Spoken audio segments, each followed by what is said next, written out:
I escaped the introduction. He didn't tell you all the things that happened in college. So I appreciate him very much, and it was indeed our pleasure to have Adrian with us. He is now known as Brother Adrian at my house. Addison is a senior at Freed, and so there were many Brother Adrian stories and events. She tells me she didn't tell them all, but we'll see. But Tracy and I are so glad to be with you. This is a topic that I deal with every day. It's a topic as a gospel preacher. Gospel preachers will work with every day. And as Christians, we must know how to face it. As we look into the scriptures this evening, I'm going to have 6 specific references that we're going to read from. I will refer to many others. Hopefully we'll go slow enough for you to take notes if you would like. We're going to perform one exercise together. I'm going to teach you one method that we can all use at any given moment, and I think we all might even benefit from it at any given time. And so that's kind of let you know where we're going. If you were to look with me in Matthew chapter 6, we're going to read a passage here that you guys have been working through and have been studying. We're going to begin at verse 25 of Matthew 6, and then we're going to finish that paragraph there, going all the way through verse 34. And so as we do, as Alan has said in the introduction, there is a challenge here. There is for us also direction and instruction. Given those 3 things coming from our Lord Himself, as we look into this passage, there is not an option for us as children of God. This is not optional. What we read here from our Lord is a direct instruction and command. He says to us, if we'll go ahead and we'll get all the way down there in Matthew 6 to verse 25. Therefore, I say unto you, take no thought for your life, what ye shall eat, what ye shall drink, nor yet for your body, what ye shall put on. Is not the life more than meat, and the body than raiment? Behold the fowls of the air, for they sow not, neither do they reap, nor gather into barns, and yet your heavenly Father feeds them. Are you not much better than they? Which of you by taking thought can add 1 cubit unto his stature? And why take ye thought for raiment? Consider the lilies of the field, how they grow. They toil not, neither do they spin. And yet I say unto you that even Solomon in all his glory was not arrayed like one of these. Wherefore, if God so clothe the grass of the field, which today is, and tomorrow is cast into the oven, shall He not much more clothe you, O ye of little faith? Therefore, take no thought. There's our word for the evening, okay? Mirimnah. Mirimnah. Here, the actual word is in the text is mirimnah. Therefore, take no thought, saying, what shall we eat, or what shall we drink, or wherewith shall we be clothed? For after all these things do the Gentiles seek. For your heavenly Father knows that ye have need of all these things. But seek ye first the kingdom of God and His righteousness, and all these things shall be added unto you. Therefore, mirimnao, take no thought for the morrow. For the morrow shall take thought for the things of itself. Sufficient unto the day is the evil thereof. Our word here, mirimnao, is exactly what we're going to talk about. We're going to talk about this in a way that we may not even enjoy it, because we need to understand that 1 in 5 adults face this issue every moment of their life. And yet we find less than half find treatment. 46% is the last study from the APA. Take no thought. Mirimnah. Be not anxious. Don't give any thought to. So I want to ask you on the outset, what What is it that consumes your mind during the day? Is it work? Is it family? What consumes your mind? Is it our hobby? Is it something bad that's happening to family? Is it something bad that perhaps family has done? What occupies our mind? As a counselor, I can tell you that we men have an advantage over you women. So sisters, don't get mad at us if the men can tell you that we can go into what we call a nothing box. Okay? I don't know if you guys have ever gotten in trouble for that, but I get in trouble for it a lot. Okay? Why would we go into our nothing box? Because we're exhaling, we're decompressing, we're doing that. My wife, she's here so I can get in trouble. She tells me that she doesn't know how to turn her mind off. And I find that clients take that to the extreme. I find that sisters in the congregation that I'm blessed to serve have the same thought in their mind. They don't know how to turn it off. Tonight we're going to talk about this. We're going to see what the Scriptures say, because there's a great danger here. Only now are we beginning to really understand, because of some of the technology that we can find in our ability to scan the brain, to scan both its activity and its inactivity, to find where the synapses fail and where they overfire, and what causes each. And yet and still, the physiological response to our mind, to our brain, to our worry, to our anxiety, miramnao. Let me give you a list. Those of you that are taking notes, I'm going to go fast, bear with me. Adults, ADHD, bipolar disorder, body dysphoric disorder, fibromyalgia, headaches. We certainly know about stress headaches, right? We know about stress causing cardiac events. We know about that. I can tell you that 3 years ago I had triple bypass surgery, and so I can tell you I know what stress does, and I'm trying to learn this myself. And this may or may not have been why Alan knew that I would speak about this subject gladly. As we think then further, there's irritable bowel syndrome. There are sleep disorders that abound. And then here's the other one. When we find anxiousness, that's the state of being concerned, the state of being worried. Anxiousness is what he's talking about here with the O on the suffix of the word. It is actually a state of mind, watch this carefully, that you are expecting / anticipating misfortune. And so we find when we are expecting or anticipating misfortune, it is one of the premier causes for substance abuse. Rampant in our society, right? Rampant across the world, right? It's affected many of you here, I know, and I don't know most of you. It's affected our family, all of our family. We know it's real. You know, probably better than I, how much damage that causes. And the anxiety is what causes one to turn to that. And we're told that happens 70% of the time. That's why that begins. So as we look into what the Lord has said here, there are certain things that we need to understand. In John 14, verse 27, he is speaking to the apostles about things that are coming. He's talking about eschatological things. He's speaking about those things that are going to come in eternity. And as he does, in verse 27, he makes a statement, and I want you to keep the notes, and you can see the verse. My peace I give unto you.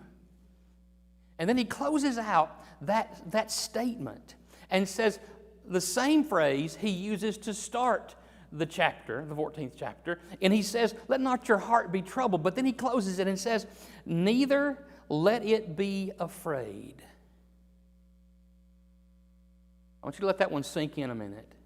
A simple statement, a simple concept of fear, afraid.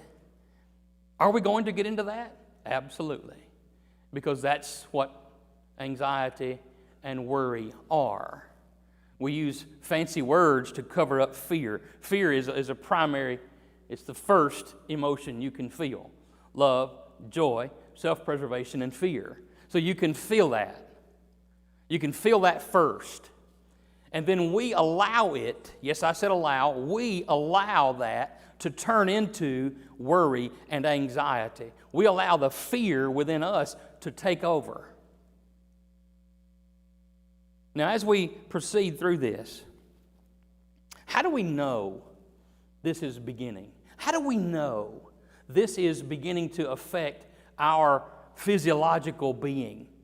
Does it have to turn into this list that I just gave you that I have written down a few? Does it have to get this far? No, it does not. Because there are so many things that we can see, that you can see in your life. I want to give you a short list. How many times do we find that the day, the week, maybe even the month is taking a simple progressive pace? It's not anything out of the ordinary. It's a simple pace, and it's not like anything horrific has happened at this point in time. But you find that you've had normal days, normal rest, but all of a sudden your energy level plummets. Why?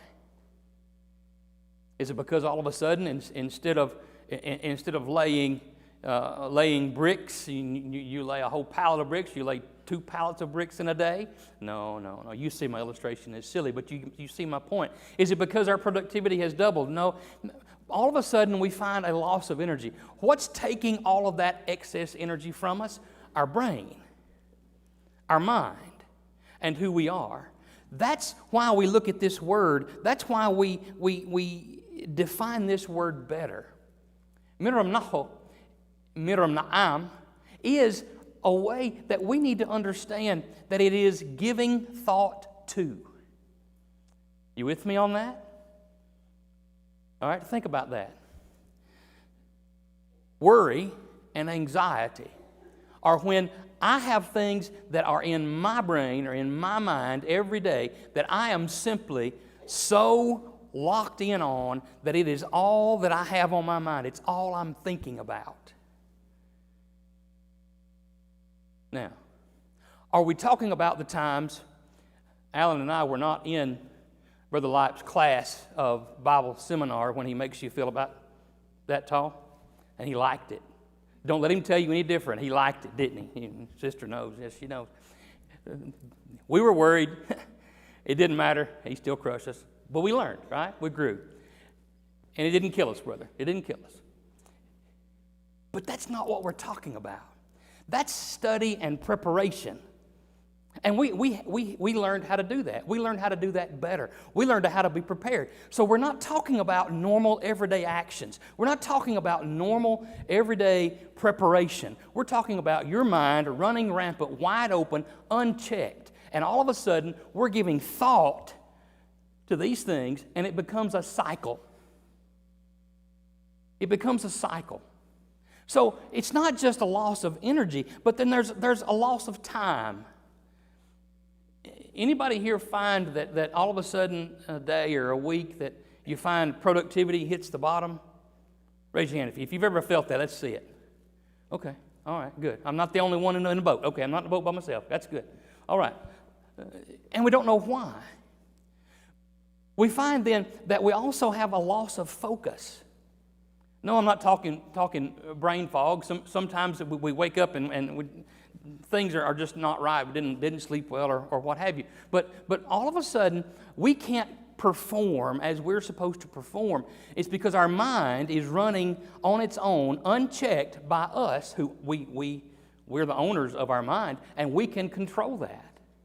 And as we do, we find also in here with this loss of time, loss of focus, loss of productivity, that we're not as clear on what we're accomplishing day by day.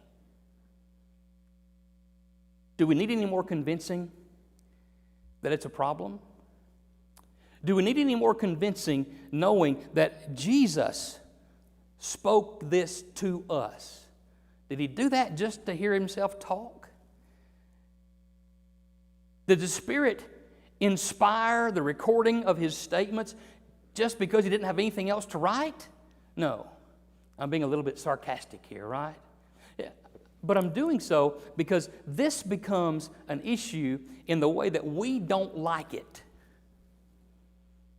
Right? Dad tells you to mow the grass. I don't like it. I know I have to. I know I'd better, but I don't like it. Right? Mom says you have to take a shower. As a boy, nobody liked that, right? And I hope I'm not in the same boat by myself. But you have to. This is no different. As we study this tonight, keep in mind that we have to keep our hearts and minds, Paul says, Philippians 4, 6 through 9, to keep our hearts and minds through faith in Jesus the Christ. Kip, what are you getting at? I'm getting at that the consequences of stress, the damage that we do to ourselves, can be controlled. It can be stopped. The Bible is very, very clear about doing so. We find that the causes of anxiety are many. Okay? He told you I work at Child Haven during the day, and we only have teenage girls that are wards of the state, and we're sponsored by congregations of the Lord's Church from 14 to 21. Before I began there, Alan, I thought I knew what trauma was. I thought I knew. I didn't know anything. Trauma is a subject by itself. I'm going to leave that on the corner of the desk. And let's talk about other causes. Because as members of the church, when we find those other members of the church or those that visit and would like to know of Jesus, and we find that they have had that trauma, my advice to you is quite simple. Help them get to a professional that can work them through that trauma. So let's leave that there. Other causes. Is there something within us that makes us afraid of the unknown? Go to Hebrews 13. Hebrews 13, 5 and 6, is just two verses because time is quickly getting away. If you were to say to yourself, what is the biggest fear of the unknown? What would that be? Somebody help me out here. This is not meant to be a lecture. What's unknown that you're afraid of?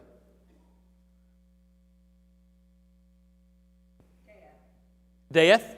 Death is unknown. Okay. How about I give you a simple one? I grew up on a farm, Coffee County, Manchester, where Tracy and I are both born and raised.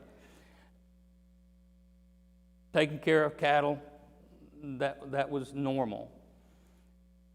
Don't ask me to do it when it's cloudy and in the middle of the night. I hated the dark. I was afraid of what was unknown. What might be in the dark? The same thing that's there in the light, it's just nighttime. But we're afraid of it. Look at what the Hebrews writer has to say here. In 13, 5 and 6. Let your conversation be without covetousness. Be content with such things as you have, for he has said, I will never leave thee nor forsake thee. So that we may boldly say, the Lord is my helper, and I will not fear what man shall do unto me. The psalmist says in 27:13, God be for me, of whom shall I fear? Whom shall I be afraid? Point 1. Is your faith leading you by action? Faith is not just believing. I can believe this table is made of wood and it's hard, right? But it takes something different. It takes something different that I have to say, I believe that table's got a strong enough wood and a strong enough leg, and I can put my Bible on it, and it won't fall to the ground. Simple, silly illustration, sure. If you say that you believe, you're no different, James says, than the devils that believe and tremble. Faith, however, is that which you yourself, nobody else, you yourself can decide within you what action you want to take. Do you let your mind run in cyclical forms over and over and over again? Or instead, do you find the peace that Christ is telling us about? Do you focus your life? Do you have your peace? Do you have your way of working out your faith with fear and trembling, following the gospel guidelines that have been laid out, and knowing because of what you've studied and what you've learned, but instead we don't. We do not want to accept reality. Preacher, I just don't want to accept what I know is right. I don't want to accept what's real. I don't want to accept what's there in front of me. Why? Because we're afraid to face the obstacle. And that becomes worry, that becomes anxiety, and then we're making these motions around our head, and all of a sudden we find these are the same motions that we make when we think somebody, right? And we're describing ourselves. When we talk about worry less, trust more. Trust has to be in God. We're going to get there in just a moment. But how do we see within ourselves faith that has been infiltrated by doubt or a faith that is wavering? How do I let that happen? I know we give Thomas a bad rap, but we would have been in the same boat if we hadn't have seen it. If we didn't have that faith ourselves. You know, when Jesus came in and said, "Here, put your finger in my hand, thrust your hand into my side, I would have you be believing and not faithless." And we give him a hard way to go, but would we have been any different? If we find our faith doubt or wavering, I want to give you a little bit of a challenge, and then we're going to get into the exercise because time is slipping away. We sometimes fail to cast our burdens where they go. Where do our burdens go? Where are they supposed to be placed? Upon God. Psalm 55 says that exact same thing, right? I think you'll also find it in 1 Peter.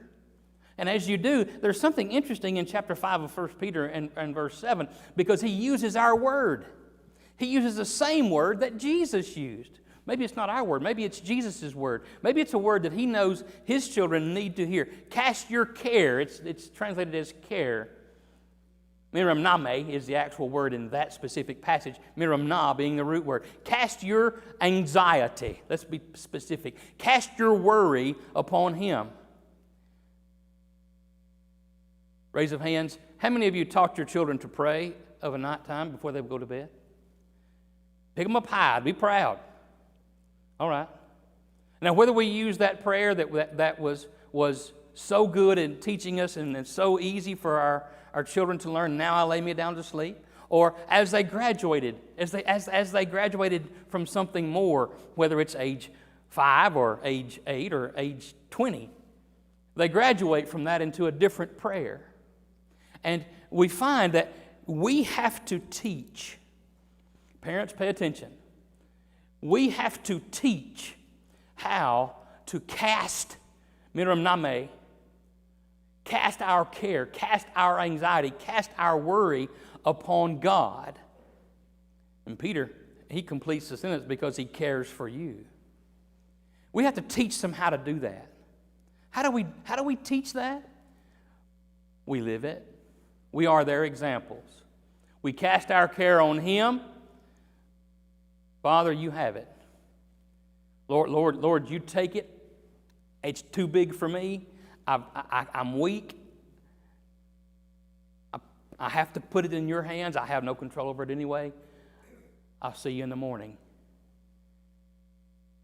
And then we have to live that. When's it too late for that? It's never too late for that. BCM psychology says that such casting our care and dumping our worry and anxiety can be exemplified by parents or, watch this, grandparents. When the children, the ones that we're striving to teach, the ones that we're striving to help to see, are as old as 60. I saw some faces then. I got some eyebrows out when I said that number. 60 years old. They can still be taught. We can still learn by example. Why? Because although those people in our lives are old, did I say that word out loud?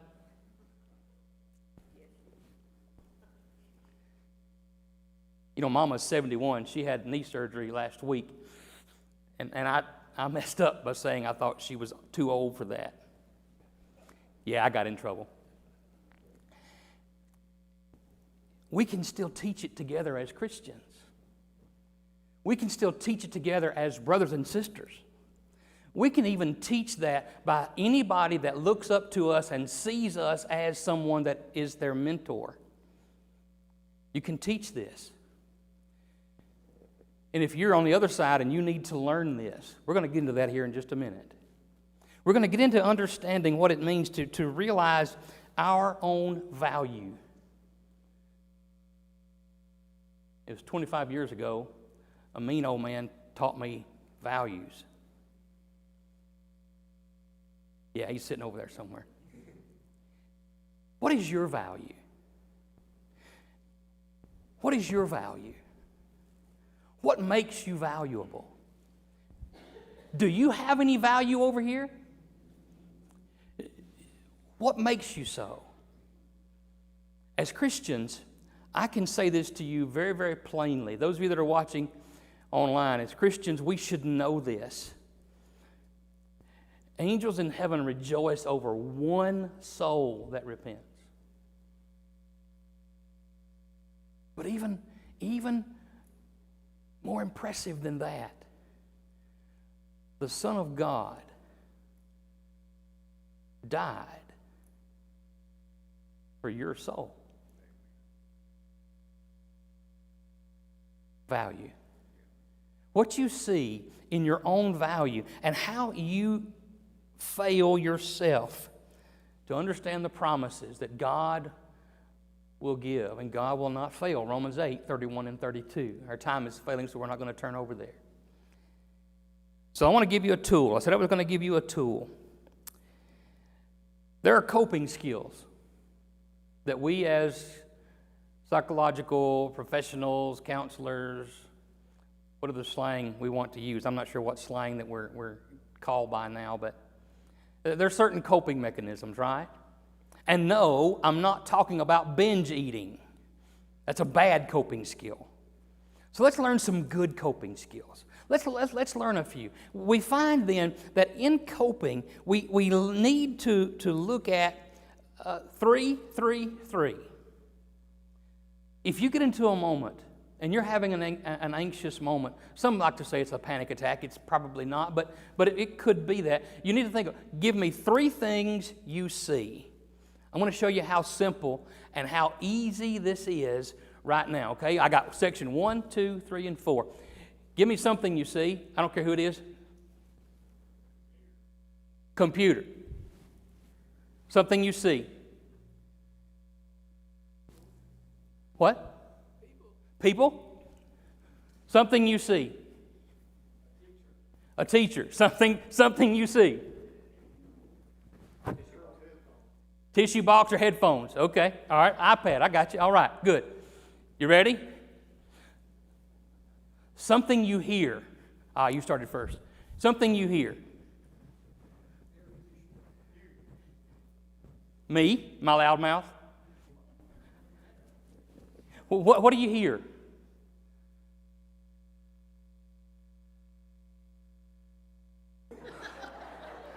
We love you, brother. And that makes you rest at peace, doesn't it? Look at there. See, I helped you. There you go. There it is. That's I helped you out, brother. Something you hear. Okay, birds singing outside. Something you hear. See, I told you should have took the first time. Laughter. There we go. Now, what's your heart rate done in the last 2 minutes now that we've been doing that? We chuckled, right? We took a deep breath. And all of a sudden, this coping skill is so easy. So if you have your mind on those three things of what you see and what you hear, the next part is 3 ways to move your body. You ready? Preachers hate this one because you can do this in the pew. You ready? Everybody had their time to think. How can you move your body in the pew? Foot twitching? All right. How can you move your body in the pew? Okay, I can fan. Okay, good. All right. I don't like this bunch over here. They got to go last. How do you move yourself in the pew? Okay, close your eyes, move your fingers. All right, last group. Cross your legs or put your arm around your sweetheart. I saw you.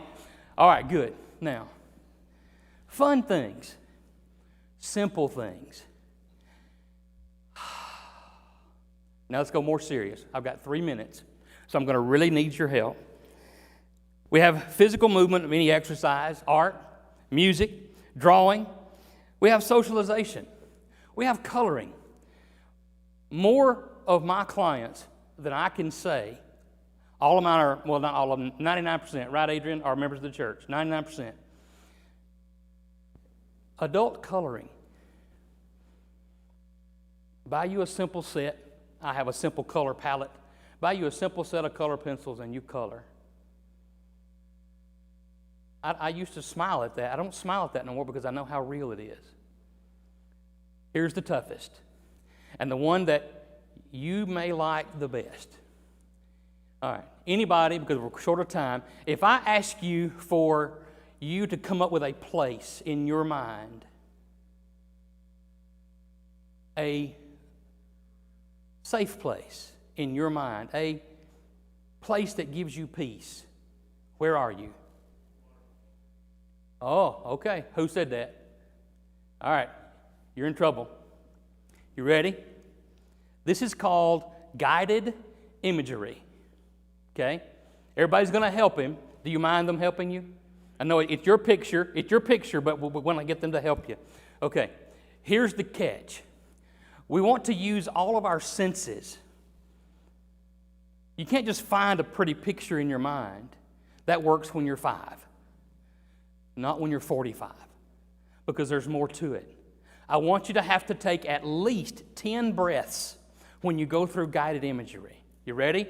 Here we go. With your picture, what color? Give me a color that you see.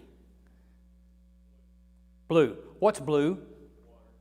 Water. The water's blue. You ready? Here we go. This group. How does it taste? Sweet. They like your waterfall. Sweet. Okay, good. It's good, good. So it's sweet. All right. All right. How does it smell? Clean. She likes your waterfall. Clean. Okay. All right, good.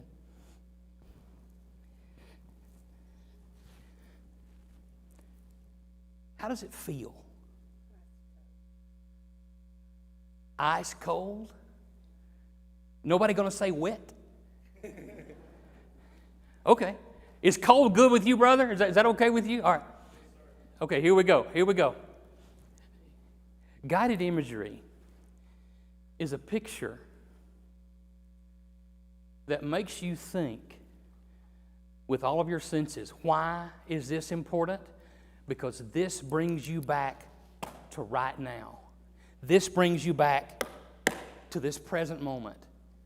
Because we find that worry is all about what ifs that may be even decades down the road. Maybe even decades down the road. That are what ifs, that are so many layers deep you may never find the end.